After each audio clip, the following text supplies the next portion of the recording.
성찬의 진정한 의미, 성찬의 진정한 의미라는 제목으로 말씀 전하겠습니다. 오늘 본문 말씀은 6월절 식사를 하시는 도중에 예수님께서 성찬 의식을 제정하시는 그런 내용의 말씀입니다. 세례와 더불어서 기독교의 2대 성례 중 하나인 그 성찬 예식은 그리스도의 고난의 의미도 있지만 그리스도와 성도 간의 신비적인 연합을 보여주는 그런 의미도 있기 때문에 공간복음서, 즉 마태복음, 마가복음, 누가복음 모두에 기록되어 있습니다. 뿐만 아니라 바울은 고린도 교회의 무질서한 성찬 예식을 책망하면서 오늘 이 본문에 기록된 이런 내용을 통해서 성찬의 진정한 의미가 무엇인지를 가르치기도 하였습니다. 그러므로 오늘 본문 말씀을 통해서 예수님께서 우리에게 주시는 그 교훈이 무엇인지, 그 성찬의 진정한 의미가 무엇인지를 세 가지로 살펴보고자 합니다. 그 첫째는 생명의 떡이신 예수님 안에 영생의 길이 있다는 것입니다. 22절 말씀해 보시면 예수님께서는 6월절 만찬을 드실 때 떡을 가지사 축사하시고 식사하시는 제자들에게 떼어 주시면서 의미심장한 말씀을 하십니다. 받으라, 이것은 내 몸이니라 라고 말씀하셨던 것입니다. 이는 예수님께서 축사하시기 이전에 식탁에 놓여 있었던 떡과 예수님께서 축사하신 이후에 제자들에게 나누어 주시는 이 떡 사이에는 어떠한 차이가 있다는 것을 우리들에게 암시하고 있습니다. 물론 이 떡의 성분이라든지 맛이라든지 이런 물질적인 요소는 변화가 없습니다. 그렇지만 축사 이전과 축사 이후에 그 안에 담긴 이 떡의 의미는 하늘과 땅만큼이나 다르다라고 할 수가 있다는 것입니다. 그리스도께서 축사하시고 떼어주신 성찬의 떡은 그리스도의 몸을 상징하는 것입니다. 그리고 제자들이 그 떡을 먹음으로 인해서 그리스도의 몸에 참여하는 그런 의미를 지니고 있다는 것입니다. 그렇기 때문에 여러분들이 성찬식에 참여해서 이 떡을 나누는 그런 예식에 참여할 때는 경건한 마음을 가지고 그리스도의 몸에 동참한다라는 그런 마음으로 이 떡을 받아야 한다는 것입니다. 구약의 택한 백성인 이스라엘 백성들은 애굽을 떠나서 광야를 행진하는 동안 만나라는 특별한 음식을 먹었습니다. 이 만나는 땅에서 나온 것이 아니라 하늘에서 하나님께서 특별한 방식으로 이스라엘 백성들에게 주었던 것입니다. 그렇기 때문에 당연히 이스라엘 백성들은 이 만나를 특별하게 여겼습니다. 하지만 하늘에서 내려온 특별한 양식인 이 만나를 먹은 이스라엘 백성들 대부분은 광야에서 죽고 말았던 것입니다. 왜냐하면 그 양식이 아무리 특별하다 할지라도 영생에 이르게 하지는 못했던 것입니다. 그렇지만 생명의 떡이신 예수를 먹는 자는 영생을 얻게 된다라고 말씀하고 계십니다. 요한복음 6장 49절 51절 말씀해 보시면 너희 조상들은 광야에서 만나를 먹어서도 죽었거니와 나는 하늘에서 내려온 살아있는 떡이니 사람이 이 떡을 먹으면 영생하리라. 내가 줄 떡은 곧 세상의 생명을 위한 내 살이니라 라고 말씀하고 계시다는 것입니다. 저 조상들은 광야에서 특별한 이 음식인 만나를 먹었지만 결국은 죽었던 것이죠. 그렇지만 하늘에서 내려온 살아있는 떡, 즉 예수 그리스도를 먹으면 영생한다. 여기서 예수 그리스도를 먹는다는 말이 무엇을 의미합니까? 즉 예수님께서 나의 모든 죄와 허물을 대신해서 십자가에 못 박혀 돌아가셨다라는 것을 믿고 성찬 예식에 참여하는 모든 사람들은 영원한 생명을 누리게 될 것이다 라는 그런 의미로서 말씀하고 계신다는 것입니다. 이는 하늘에서 오신 살아있는 떡이 되시는 예수님께로 오는 모든 사람들은 영생에 이르게 된다라는 그런 의미를 지니고 있습니다. 그렇기 때문에 성도는 성찬의 떡을 먹을 때마다 영원한 생명을 주신 그리스도의 죽음을 기억하고 그 은혜에 감사하고 우리가 가지고 있는 이 믿음의 가치, 예수를 믿음으로 인해서 내가 하나님의 자녀가 되었다, 구원받았다라는 이 믿음의 가치가 얼마나 큰가를 깨닫고 예수 믿지 않는 그런 불신자들에게 반드시 이 은혜를 전해야 한다는 것입니다. 둘째는 교회의 예식에 참여하는 것이 여러분들의 구원을 보장하는 것은 아니라는 것입니다. 23절 말씀해 보시면 예수님께서 떡을 나누어 주신 후에 다시 잔을 가지사 축사하시고 제자들에게 주심에 제자들이 다 마셨다라고 기록하고 있습니다. 23절 말씀해 보시면 또 잔을 가지사 감사 기도하시고 그들에게 주시니 다 이를 마시매 그 자리에 있는 모든 제자들이 이 성찬식에 참여해서 예수님의 몸을 상징하는 떡을 먹었고 예수님의 피를 상징하는 이 포도즙을 마셨습니다. 이 성찬은 그 그리스도의 몸과 피에 참여하는 그런 상징적인 그런 의식인 동시에 구원의 새 언약에 동참하는 그런 의식이기도 한다는 것이죠.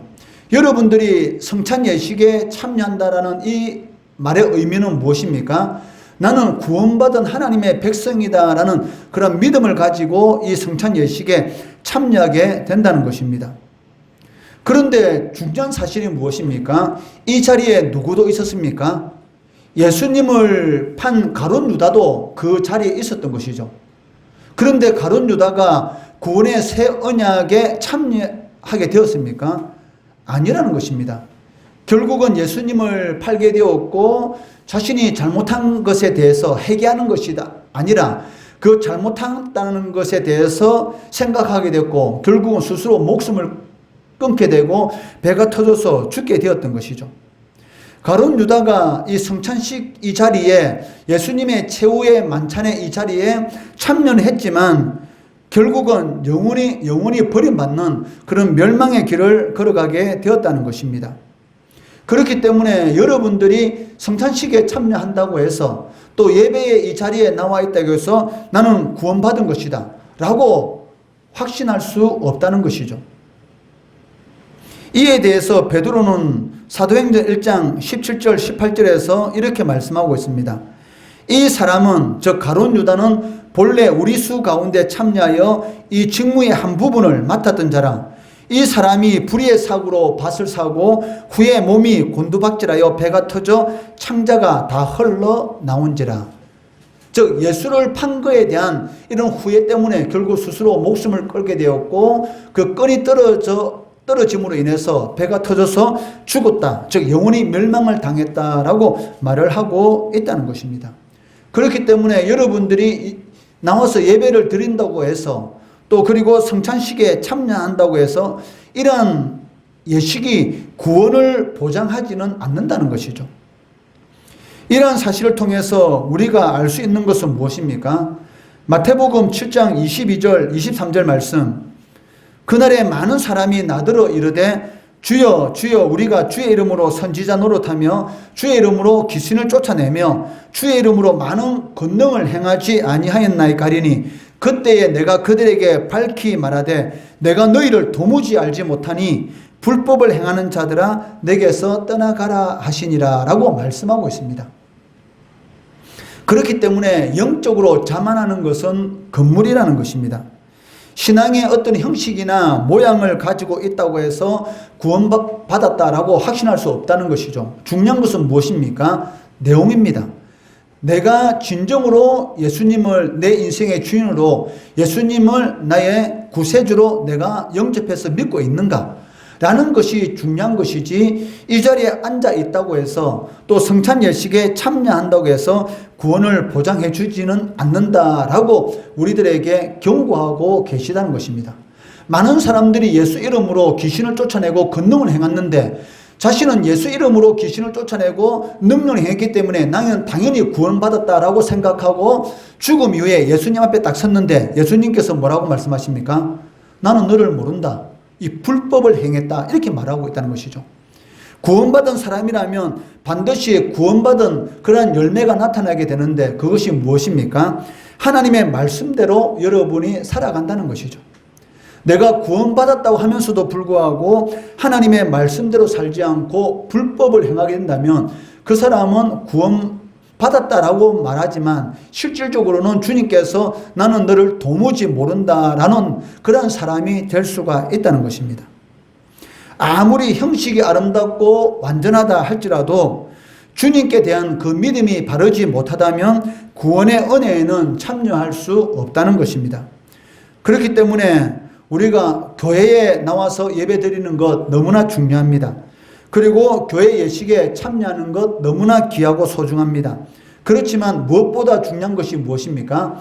주님에 대한 바른 믿음을 가지는 것, 이것이 가장 중요하다는 것이죠.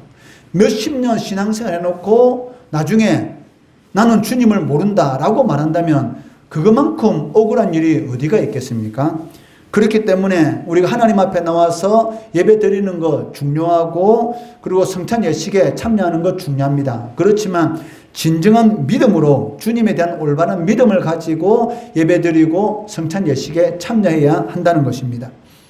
셋째는 그리스도 안에서만이 죄 문제가 해결된다는 것입니다. 24절 말씀해 보시면 예수님께서 제자들에게 나눠주신 포도주가 무엇을 의미하는지 거기에 대한 설명이 나오고 있습니까? 24절 말씀해 보시면 이르시되 이것은 많은 사람을 위하여 흘리는 나의 피 곧 언약의 피니라 라고 말씀하고 있습니다. 제자들과의 최후의 만찬의 자리에서 축사하시고 주신 이 포도주는 혼인잔치에서 마시는 것 같은 그런 이런 연회용, 결혼식장에서 사용하는 그런 연회용 포도주도 아니고 그 외에 다른 용도로 마시는 그 어떤 포도주와는 전혀 다른 그런 의미가 있다는 것이죠. 물론 똑같은 포도주입니다. 그렇지만 예수님께서 그 포도주에 대해서 기도하시고 제자들에게 나눠주신 그 포도주의 그 의미는 전혀 다른 그런 의미를 가지고 있다는 것입니다. 그것을 주님은 무엇이라고 말씀합니까? 언약의 피이다. 즉 많은 사람을 위해서 흘리는 예수님의 피다라고 말씀하고 계시다는 것입니다. 여러분들이 오늘 성찬의 이 떡을 나누게 되고 이 성찬의 피를 마시게, 성찬의 이 포도즙을 마시게 될 건데 이것을 마심으로써 여러분들에게 주님께서 주시는 은혜가 무엇입니까? 바로 그리스도의 몸에 동참한다는 것이죠. 즉 그리스도의 몸에 젖붙임을 당한다. 젖붙임을 당함으로 인해서 주님께서 주시는 그런 은혜를 통해서 여러분들이 살아갈 수가 있다는 것입니다. 최후의 만찬에서 주님께서 제자들에게 나눠주신 이 포도주는 세상에서 잔치할 때 마시는 그런 포도주와는 전혀 다른 그런 의미를 가지고 있다라고 말씀하고 있다는 것입니다. 마찬가지로 지금 이 시간 여러분들이 성찬 예식 때 마시는 그 포도즙 또한 동일한 의미를 지니고 있다는 것입니다. 그렇기 때문에 여러분들이 이 포도즙을 마실 때마다 나의 죄와 허물을 대신해서 예수님께서 십자가에 못 박혀 돌아가신 그 사건이 역사적 사건이고 그것을 내가 믿음으로 말미암아 구원받았다라는 그런 확신을 가지고 죄를 멀리하는 그런 구별된 삶을 살아가야 한다는 것입니다. 출애굽 당시 하나님께서는 애굽에 있는 모든 장자들을 치실 때에 죽음의 천사가 그냥 넘어간 집이 있었습니다.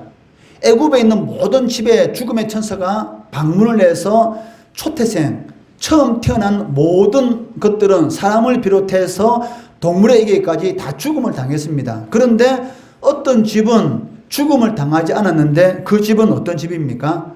유월절 양을 잡아서 문 인방과 문설주, 즉 문 입구에 그 피를, 어린 양의 피를 발라놓은 집은 죽음의 천사가 그 집은 그냥 넘어갔던 것입니다.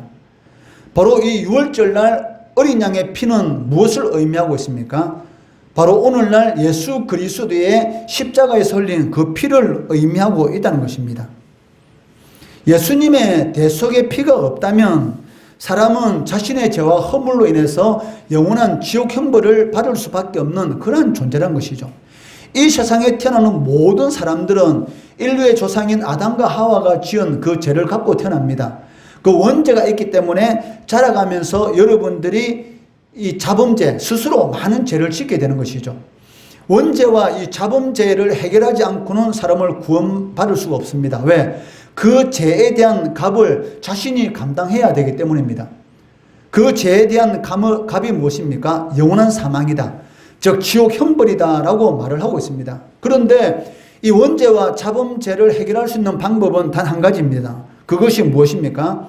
예수님께서 나의 모든 죄와 허물을 대신해서 십자가에 못 박혀 돌아가심으로 인해서 내가 구원받았다라는 것을 믿는 것이죠. 믿으면 구원을 받게 되는 것입니다. 세상에서 아무 뛰어난 사람이다 할지라도 이 죄와 형벌에 대한 이 죽음의 형벌은 피할 수가 없다는 것입니다. 왜냐하면 죄의 값은 사망이기 때문입니다. 죄를 짓게 되면 제가 여러분들에게 주는 선물이 있습니다. 그게 무엇입니까? 사망이라는 것이죠. 오직 예수 그리스도의 이 십자가의 피, 이 대속의 피만이 여러분들을 이 사망에서 건져서 천국으로 이끌어 주실 수가 있다는 것입니다. 로마서 5장 9절 말씀해 보시면 그러면 이제 우리가 그의 피로 말미암아 의롭다 하심을 받았으니 더욱 그로 말미암아 진노에서 구원을 받은 것이라. 이 세상에 태어나는 모든 사람들은 죄인입니다. 그런데 예수 그리스도의 이 피를 믿음으로 말미암아서 하나님께서 여러분들 의롭다, 의인이라 칭해 주시는 것이죠. 예수 그리스도의 피로 말미암아 여러분들이 의롭다고 인정을 받게 되고 하나님의 진노에서 구원받게 된다라고 말씀하고 계시다는 것입니다. 기독교는 사람이 보기에 좋은 멋을 중시하는 그러한 종교가 아닙니다. 기독교는 무엇을 믿는 종교입니까? 오직 예수 그리스도의 대속의 피를 믿는 종교라고 할 수가 있습니다. 오직 예수 안에서만이 죄의 문제를 해결받을 수 있다라는 것이 기독교의 핵심적인 진리라는 것입니다. 그렇기 때문에 예수님의 피가 없는 기독교는 이미 기독교가 아니고 예수님의 피가 없는 신앙은 기독교 신앙이 아니다라고 말을 할 수가 있습니다. 왜냐하면 모든 인간은 오직 예수 그리스도의 피로만이 하나님의 은혜에 들어갈 수 있기 때문입니다. 하늘나라의 천국의 문은 무엇으로 열립니까? 예수 그리스도의 피라는 열쇠를 통해서만이 그 천국의 문이 열릴 수가 있습니다. 세상에 있는 그 어떤 선한 행위를 통해서도 천국의 문은 열리지 않습니다. 여러분에게 있는 예수 그리스도의 피라는 그 열쇠가 천국의 문을 열고 들어가도록 여러분에게 인도한다는 것입니다. 오늘 본문 말씀을 통해서 우리는 성찬의 진정한 의미가 무엇인지를 세 가지로 살펴보았습니다. 첫째는 생명의 떡이신 예수 그리스도 안에 영생의 길이 있다는 것입니다. 둘째는 교회와 교회 예식에 참여하는 것이 구원을 보장해 주지 않는다는 것이죠. 주님께 대한 바른 믿음을 가지고 있을 때만이 우리가 구원을 받을 수 있다라고 말씀하고 있습니다. 셋째는 그리스도 안에서만이 죄의 문제가 해결된다라고 말씀하고 있습니다. 이런 성찬의 진정한 의미를 꼭 기억하시고 그 은혜에 감사하고 성찬에 참여하는 우리 모든 성도 되시기를 주의 이름으로 축원합니다.